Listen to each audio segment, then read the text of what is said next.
Hello, it's Avid Motorsport TV here, and this is the first time we're covering a Formula One season, this time the 2017 season, and the inaugural Grand Prix is here in Bahrain. This circuit first held a Grand Prix in 2004, and it's been providing us with great racing ever since. It was the first circuit in the Middle East to host a race, now with a number hosting a race in Formula One.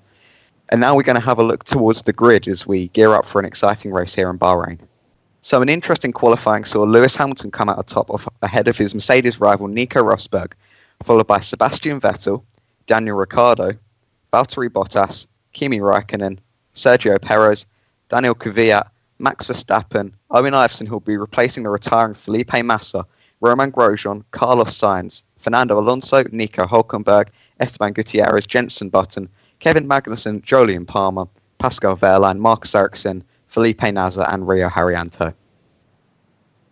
Looking forward to a good Grand Prix, aren't you, Charlie? It's going to be interesting, this opening race. And of course, with Iveson in the Williams, he had done a fantastic GP2 season, won nearly every single race.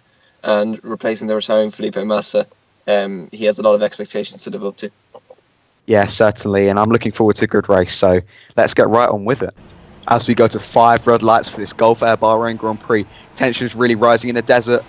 And the lights are out, and Lewis Hamilton's made a great start, actually, and a few cars faking down to the inside, including Daniel Kvyat and Nico Hülkenberg in the Force India. Looks like Owen Iveson's gone with them as the Mercedes fight down into the first corner, but it looks like Lewis Hamilton has it, as Owen Iveson, the rookie, makes a good move and just avoids Max Verstappen as we go into the Turn 2, Turn 3 complex. That's a great start for the rookie, Charlie.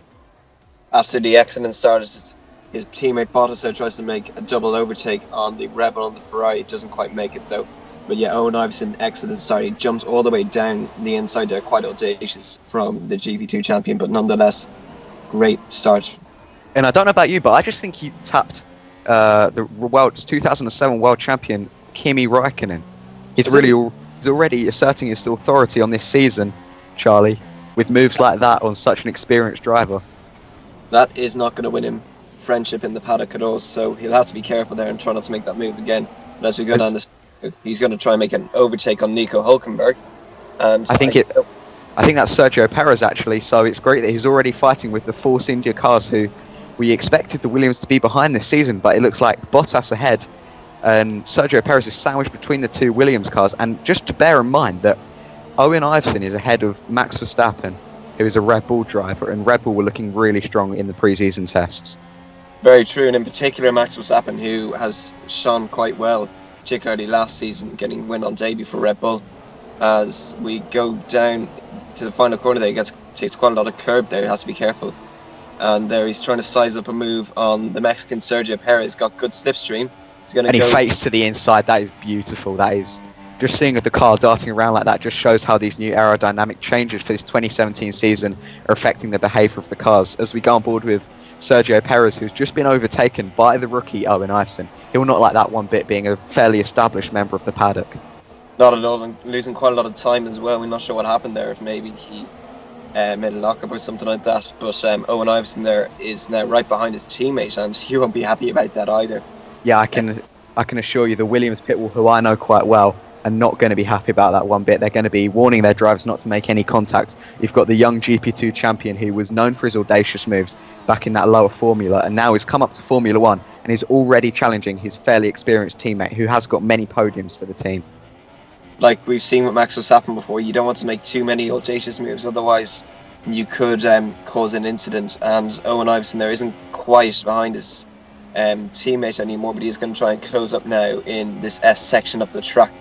It seems in that this sector is not too strong. His corner seems to be struggling with him, and we saw in practice that he was losing the rear quite a bit on that corner.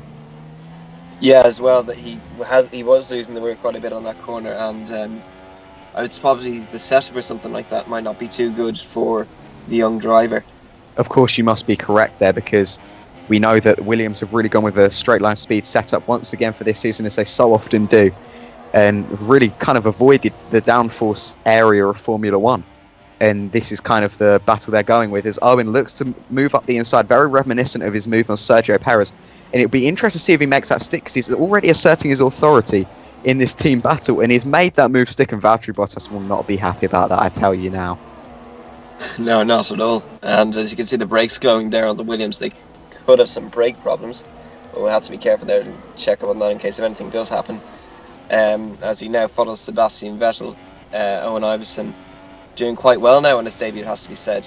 Up until it does have to be said, but I remember him struggling for tyre wear in his GP2 season, so he's going to have to be wary about that. Obviously, this is only a 5-lap championship race, so it doesn't seem like tyre wear will affect too much, as he takes quite a lot of curb into that corner. Now, that's surprising. It's kind of showing that he doesn't quite know the circuit too well yet, Charlie.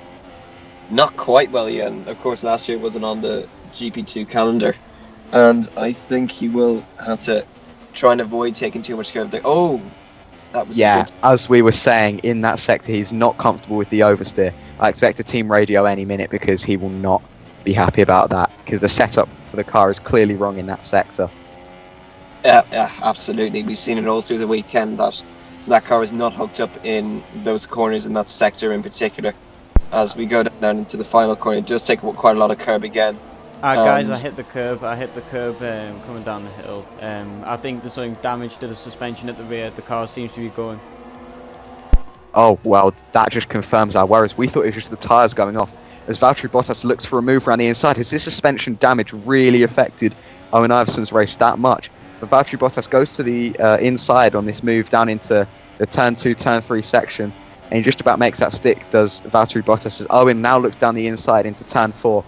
And once again, he's made that stick. It seems that he quite likes this overtaking spot. Wouldn't you agree, Charlie?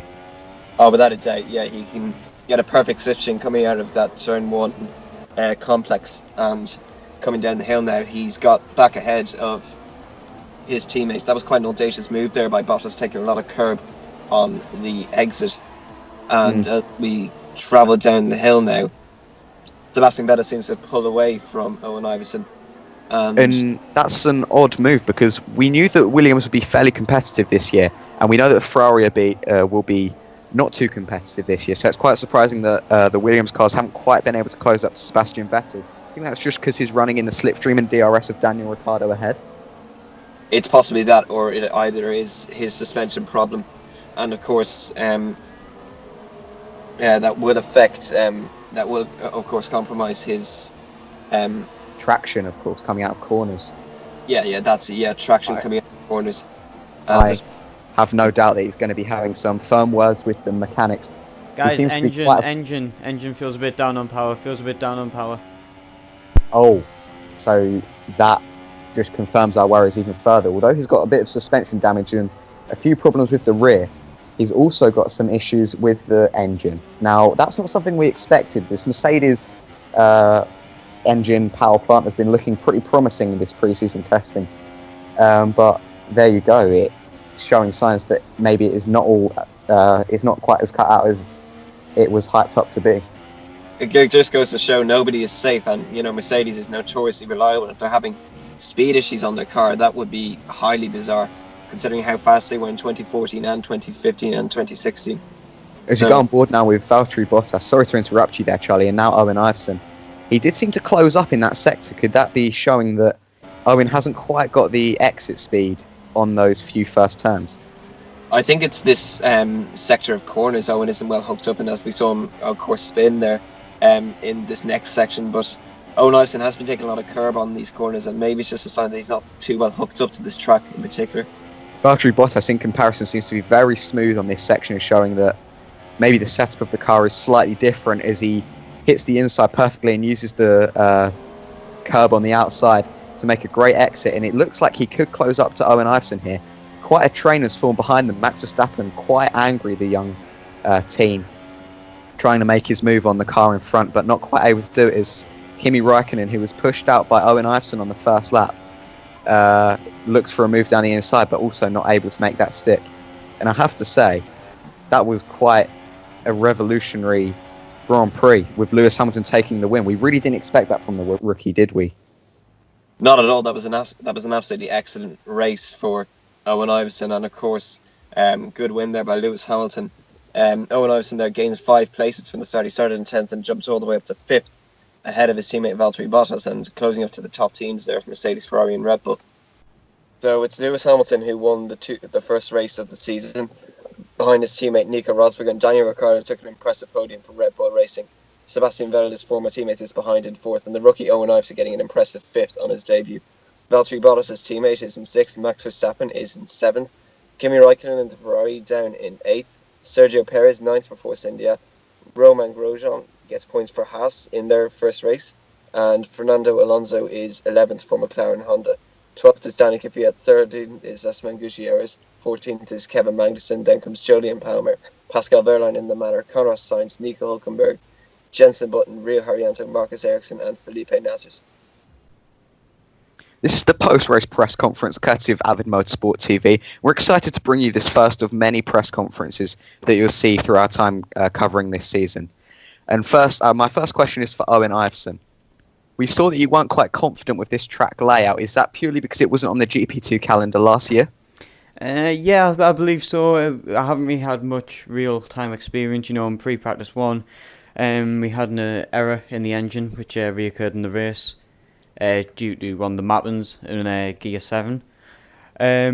So, yeah, basically that's about it in the simulator running. Basically, Bottas has been mostly in the simulator for over the winter. I've been working in the 2014 car, getting used to the handling of the cars. So basically, I blame it down really to myself for not being in the simulator a lot, but the fact that I didn't get a lot of running on the actual track and not on a virtual track.